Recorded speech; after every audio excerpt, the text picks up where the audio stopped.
आज मैं आप लोगों के साथ एक बहुत इंटरेस्टिंग टॉपिक शेयर कर रहा हूँ। हमारे पास दो कॉमन वर्ड्स हैं जो अक्सर लोग बोलचाल में इस्तेमाल करते हैं, लेकिन वो इन अल्फाज का सही इस्तेमाल नहीं जानते और अनफॉर्चुनेटली वो इन अल्फाज को गलत इस्तेमाल करते हैं। हमारे पास पहला वर्ड है कॉन्टिन्यूसली और दूसरा वर्ड है हमारे पास कंटिन्यूअली।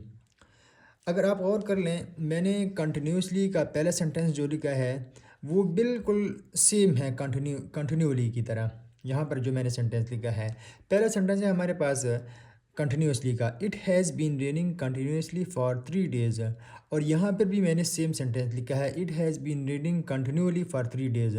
दोनों सेंटेंस ठीक हैं और दोनों में कंटिन्यूअली और कंटिन्यूसली इनमें काफ़ी फ़र्क है। इस सेंटेंस की मीनिंग में और इस सेंटेंस की मीनिंग में काफ़ी फ़र्क है। आज हम ये चीज़ जानने की कोशिश करेंगे। कंटिन्यूसली हम वहाँ पे इस्तेमाल करेंगे जब हमारे पास किसी काम में कोई ब्रेक ना हो, विदाउट एनी ब्रेक, बग़ैर किसी वक्फ़े से जब कोई काम जारी हो तो उसको हम क्या कह वहाँ पर हम क्या इस्तेमाल करेंगे, कंटिन्यूसली हम इस्तेमाल करेंगे। मिसाल के तौर पर it has been raining continuously for 3 days. अब यहाँ पे इस जुमले का मतलब ये है कि हमारे पास बारिश 3 दिनों से मुसलसल जारी है और अब भी जारी है। और यहाँ पे it has been raining continually for 3 days, यहाँ पे इसका मतलब ये है कि हमारे पास 3 दिनों से बारिश है, लेकिन वक्फ़े वक्फ़े से है। कंटिन्यूअली का मतलब ये है कि जब हमारे पास कोई काम होता है लेकिन उसमें वक्फ़ा होता है, यानी means repeatedly with breaks in between.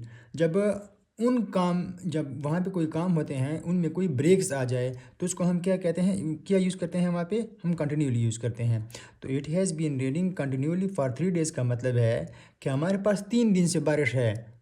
कभी 1 घंटा बारिश शुरू हो जाती है, कभी 2 घंटे, कभी 3 घंटे, फिर रुक जाती है। तो यहाँ पे क्या है, दरमियान में ब्रेक्स है और यहाँ पे कंटिन्यूसली में कोई ब्रेक नहीं है। अगर इसका हम दूसरा एग्जांपल देख लें, the machine runs continuously for 24 hours, कि हमारे पास एक मशीन है वो मुसलसल चल रही है 24 घंटे। मिसाल के तौर पर अगर हम थ्रेशर ले लें, वो 24 घंटे चल रही है, उसमें कोई ब्रेक नहीं है, ठीक है ना। नेक्स्ट हमारे पास एग्जांपल है कंटिन्यूसली का, a baby has been weeping continuously for 20 minutes. एक बच्चा है वो 20 मिनट तक मुसलसल रो रहा है, 20 मिनटों से मुसलसल रो रहा है, अब उसमें कोई वो वक्फा नहीं कर रहा। कंटिन्यूली पे आ जाते हैं, उसके हम एक दो एग्जांपल देख लेते हैं। पहला तो हमने कर लिया। नेक्स्ट है, a baby has been weeping continually for 20 minutes. अब वही एग्जांपल मैंने यहाँ पे उठा लिया है कि एक बच्चा है 20 मिनट से वो रो रहा है, लेकिन वो कभी चुप हो जाता है फिर रोना शुरू कर देता है, फिर चुप हो जाता है फिर रोना शुरू कर देता है। तो यहाँ पे क्या है, कंटिन्यूअली, यानी उसमें ब्रेक्स हैं। नेक्स्ट है हमारे पास the phone rang continually throughout the day. हमारे पास एक फ़ोन पड़ा है, वो उस पर मुसलसल कॉलें आ रही हैं, तो जब एक कॉल ख़त्म होता है तो दूसरे कॉल के आने तक उसमें वक्फा होता है।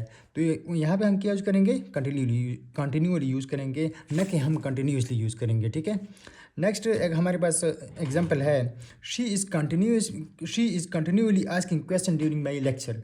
मैं कोई लेक्चर दे रहा हूँ, उस लेक्चर के दौरान एक लड़की है, एक फ़ीमेल है, वो मुसलसल क्वेश्चन कर रही है। अब क्वेश्चन ऐसा तो नहीं है ना कि मैं जितना मैं बोल रहा हूँ वो भी उतना बोल रही, नहीं, वो उस लेक्चर के दौरान कभी कभी क्या कर लेती है, क्वेश्चन कर लेती है।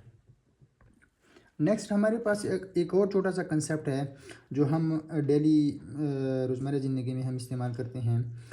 हमारे पास एक वर्ड है, हमारे पास एक फ्रेज़ है, वर्ड बाय वर्ड। हम लोगों को कहते हैं, स्टूडेंट्स को कहते हैं, learn the poem word by word. हमारे पास वर्ड बाय वर्ड कोई वर्ड नहीं है, ये हमारे पास ये रॉन्ग है, गलत है। हमारे पास सही कौन सा होगा, वर्ड फॉर वर्ड।